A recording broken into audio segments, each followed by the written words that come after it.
നോമ്പ് ചിന്ത 20-ാം ദിനം ഹൃദയവഴി കാൽവരി.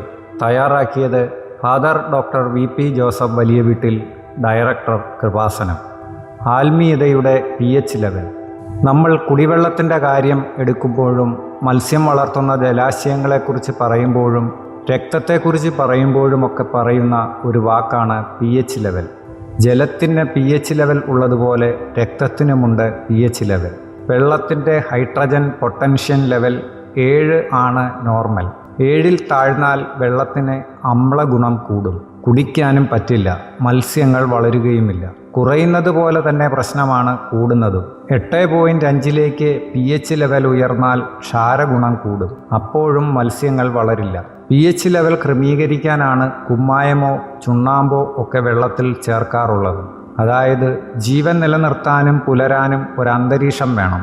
ആധ്യാത്മിക ജീവിതത്തിലും ഇതിന് പ്രസക്തിയുണ്ട്.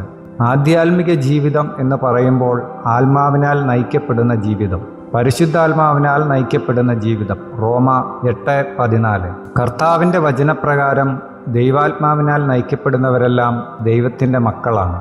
അപ്പോൾ ദൈവത്തിൻ്റെ മക്കൾക്ക് ഒരു PH ലെവൽ ഉണ്ട്. ലോകാരൂപിയുടെയും മറ്റു സ്വാധീനത്താൽ അത് ചിലപ്പോൾ മാറിപ്പോയെന്ന് വരാം.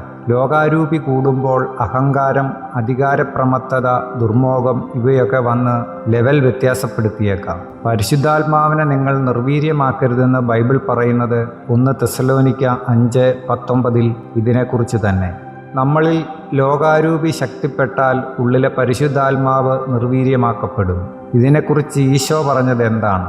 ഈ ആത്മാവിനെ സ്വീകരിക്കുവാൻ ലോകത്തിന് പറ്റില്ലെന്നാണ്. യോഹന്നാൻ 14:17. അതായത് ലോകാരൂപിയാൽ നയിക്കപ്പെടുന്നവർക്ക് പരിശുദ്ധാത്മാവിൽ ജീവിക്കാനാവില്ല. നമ്മുടെ ആത്മീയതയുടെ PH ലെവൽ നിലനിർത്തി പരിശുദ്ധാത്മാവിൽ വളരാനും പുലരാനും പറ്റുന്ന ഒരു ആത്മീയ കാലാവസ്ഥ സൃഷ്ടിക്കുക കൂടിയാണ് നോമ്പുകാലത്തിൻ്റെ ലക്ഷ്യങ്ങളിലൊന്ന്. കലഹം, ഭിന്നത, വൈരാഗ്യം, വിദ്വേഷം, ചതി, അഹങ്കാരം, മുൻകോപം ഇതെല്ലാം ലോകാരൂപിയെ കൂട്ടും. അതുമൂലം ആത്മീയ തലത്തിൽ അമ്ലഗുണം പെരുകി പരിശുദ്ധാത്മാവ് നിർവീര്യമാക്കപ്പെടും. എന്തു പുണ്യപ്രവർത്തികൾ ചെയ്താലും പരസ്നേഹപ്രവർത്തികൾ ചെയ്താലും ഈ അമ്ലഗുണം എന്ന ലോകാരൂപി നമ്മുടെ ജീവിതത്തിൽ കൂടുന്നുണ്ടോ എന്ന് നമ്മൾ നിരീക്ഷിച്ചുകൊണ്ടേയിരിക്കണം.